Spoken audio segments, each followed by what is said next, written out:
Hi guys, আসসালামু আলাইকুম। কেমন আছেন সবাই? আশা করি অনেক ভালো আছেন। আজকে আপনাদের সাথে শেয়ার করব ফেলে দেওয়া নষ্ট কলা দিয়ে দারুণ একটি পিঠা বা নাস্তার রেসিপি। তার জন্য এখানে আমি একটা ডিম নিয়েছি। ডিমটাকে ফেটিয়ে নিব। আমি কাঁটা চামচের সাহায্যে ফেটিয়ে নিব। আপনারা চাইলে কোনো হ্যান্ড উইচের সাহায্যে ফেটিয়ে নিতে পারেন।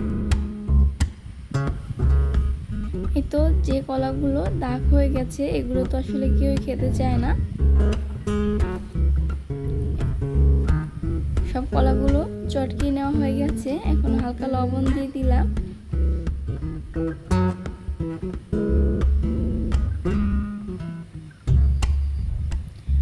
বেকিং পাউডার, আর বেকিং পাউডার ছাড়াও কিন্তু পিঠাটা পারফেক্ট হবে। বেকিং পাউডার যদি না থাকে তাহলে স্কিপ করতে পারেন।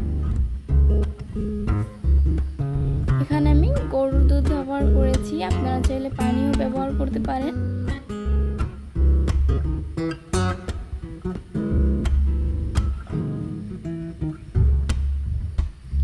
তো ভালোভাবে মিক্সড করে নেওয়া হয়ে গেছে। এখন দিব চিনি।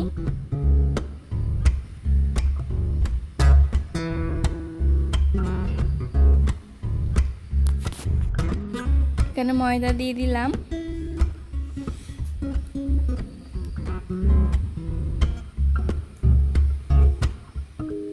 আর আমার ভিডিওটি যদি ভালো লাগে থাকে লাইক কমেন্ট শেয়ার করবেন। আর আমার ফেসবুক পেজে থেকে যারা দেখবেন ফেসবুক পেজটি ফলো করে রাখবেন। এই তো সব উপকরণগুলো একসাথে মিশানো হয়ে গেছে। একটা কড়াইতে আমি তেল গরম করতে দিয়ে দিয়েছি। তেলটা গরম হয়ে গেছে। এখন আমি এক এক করে দিয়ে দিব। এটা চামচ দিয়ে দিচ্ছি, আপনারা চাইলে হাত দিয়েও দিতে পারেন। আমি প্রথমে চামচ দিয়ে দিয়েছিলাম, কিন্তু তারপর দেখি ভালো হয় না, তারপর হাত দিয়ে দিয়েছি। দেখুন বেকিং সোডা দেওয়ার সাথে সাথে বেকিং সোডা দেওয়ার কারণে কতটা ফুলে উঠছে।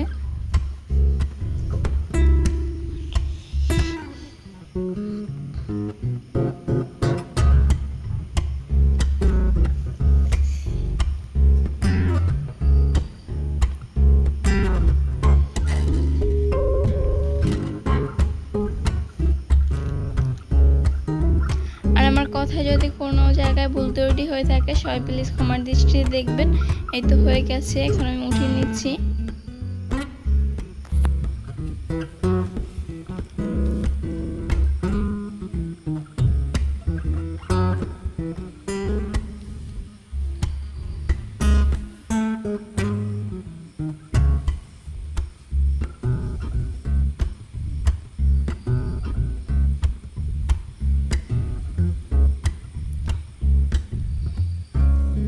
এখন পরিবেশন করে দেখাচ্ছি। দেখুন কতটা সুন্দর হয়েছে।